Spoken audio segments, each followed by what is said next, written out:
Hello. Uh, in this lecture, we'll discuss uh, algorithm as well as the flowchart. That means how we can write algorithm, what is the definition of algorithm, what are the characteristics of algorithm, and then we'll discuss how we write algorithm. Then we discuss what is flowchart and what are the different symbols to draw a flowchart, and we'll give example of this flowchart. So let's start. What is an algorithm? So algorithm is basically a well-defined sequence of steps, or we can say instructions to solve a particular problem or a specific problem, or sometimes we call solving to perform a computation. And it starts with an initial input processing through a structured sequence of operations and produces a well-defined output and within a finite amount of time. So we call it is an algorithm. So in simple term, we can say uh, algorithm is a well-defined finite set of computational instruction that accomplishes a particular task. Now, what are the key properties of an algorithm? That means what are basically the characteristics of an algorithm? So these are basically, we can say these are basically the five characteristics of an algorithm. First characteristics is algorithm may have zero or more inputs. Second characteristics produces at least one output. So every algorithm, at least one output will be produced. Then definiteness, it means every instruction that you have written in your algorithm should be clear and unambiguous. Fourth is a finiteness. It means after finite number of steps, the algorithm should stop or algorithm should terminate. So there is a finite number of steps in an algorithm. And last characteristics of an algorithm is effectiveness. It means every step must be very simple and executable. Or another way we can say it must be possible to perform each step or every step of the algorithm correctly and in a finite amount of time. That is, all the steps that are required to get an output must be feasible with the available resources. So this is basically the effectiveness of an algorithm. So these are the five characteristics of an, so five characteristics. Yeah.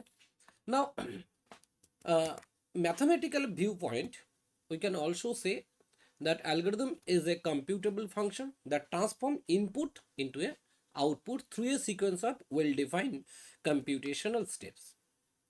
Now, this algorithm, it can be represented. We can represent informal description means natural language like English like language. We can write in that way. Pseudocode, it is a structured and human readable instructions, and using flowchart, that means graphical representation, and any programming language, that is code implementation, it may be C, C++, Java, etc., or Python. So these are basically the representation of an algorithm that we can represent. Now, what is a flowchart? Flowchart, basically we can define the flowchart is basically a pictorial representation of an algorithm, or we can say it is a graphical representation of an algorithm or process using different symbols to illustrate the sequence of steps, decisions, and operations. It visually represents flow of control in a program, system or process. So these are basically the key features of an flow chart. We use some standard symbol. Each step is represented using different symbol. It may be oval to represent start and end, rectangle shape for the process, diamond shape for the decision, and it also shows the logical flow, how are basically information flows. So steps, it basically means steps are connected using the arrows to indicate the sequence of execution, and it was also helps to visualize the complex process for better clarity and communication. And represent any process means it used in a programming or business workflow and system design, etc. Now these are the common flowchart symbol that are basically used to draw a flowchart. So oval, first symbol is oval. Oval shape is basically right that this is oval. It basically used to represent the start and end that we have mentioned. That is oval shape is basically used to represent the start and end. Okay. Now rectangle, it is basically process, or we can also say the computation. So its symbol is rectangle shape. Now arrow, that is flow line, oh sorry, then diamond, that is decision making, then diamond shape will be used, and arrow basically the flow of the control, and parallelogram, that is to represent the input as well as the output. This is basically used to represent the input as well as output. So these are the basically common symbols are sometimes used, this circle for a connector. Yeah, so or the connection, sometimes we call the connection also used. Now uh, here we have given an example how to write an algorithm. So as we have mentioned that algorithm is a finite number of sequential steps to perform a particular task. So here the task is finding the largest of the two numbers. So how we can find, generally how we find it. So in common sense, suppose A and B are two numbers, then we compare. How we compare? If A is greater than, we can say that big or largest A, and if this A is not greater than B, that means B, here we have considered that A and B are not equal, right? So for simplification, or for simplify, to understand that A and B are not equal, so either A is greater than B or B is greater than A. So if this A is greater, so this is basically the comparison. This is basically the comparison. So if A is greater than B, then we say that largest A. If not, then we say that largest B. So in algorithmic form, we have to write start. That means this is the beginning of your algorithm. Then we have to read two numbers, because these two numbers A and B, this is basically the user input. So this user input can be anything. That's why you have to read these two numbers A and B. Then we need to compare. So here this line basically compare A and B, and this symbol, it is a greater than symbol mathematically. So if A is greater than B, then print A is largest. That means if this condition is satisfied, if A greater than B, if this condition is satisfied, then only this part will be executed. If this condition is not satisfied, then this part will be executed. That means if A is not greater than B, then it will go to the else part and it will print B is the largest. So here on of the comparison operator, here we have used if else. So if else basically follows in this way. If then there is a condition, and else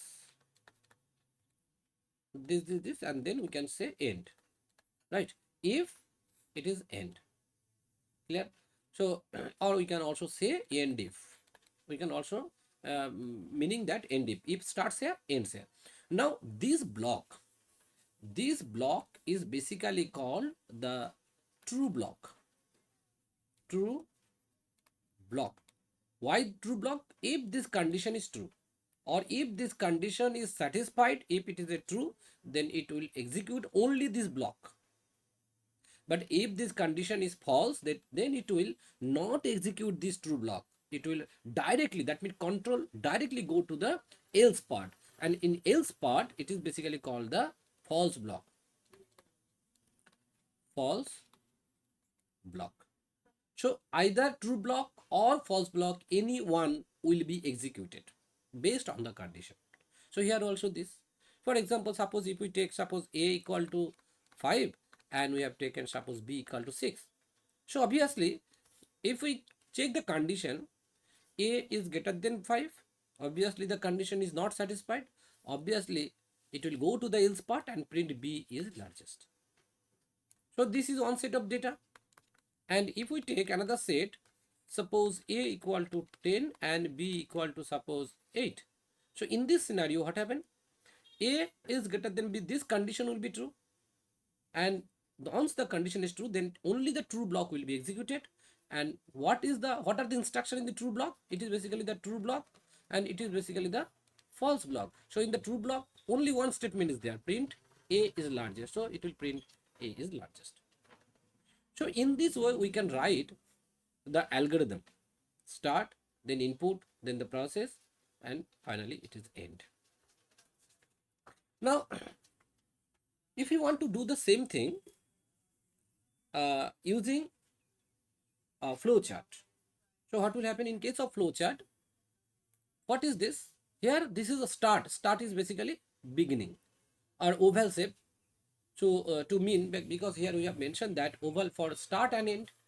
So oval is basically used for start as well as end. So that's why this two symbol is used. Start and end, these are the two symbols that is oval is used. And after that we have to read two numbers.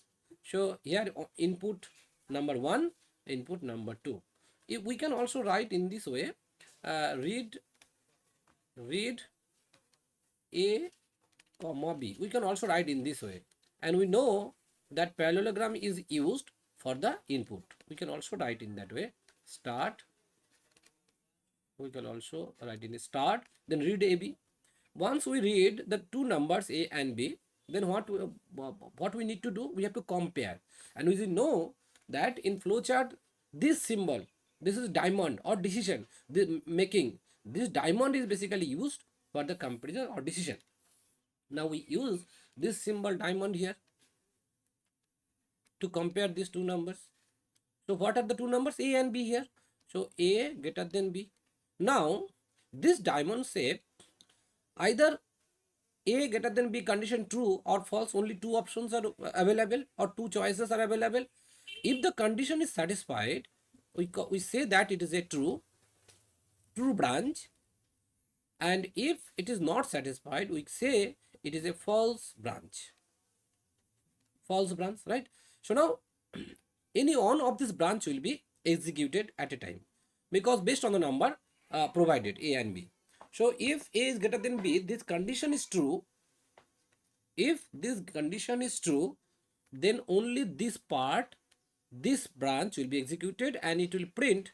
So for input as well as output, we have to use, so we can say print A, and we have to use this symbol parallelogram here. Now if this condition is not satisfied, then obviously it will print B. So again we have to use parallelogram for the output. And now we can stop here. We can stop here, right? This is stop. We can also use another connector here, but not necessary. So this is basically the flow chart or pictorial representation to compare or to find the biggest or print the biggest of the among two numbers, largest of the two numbers. So this is basically the flowchart that we have discussed. So thank you.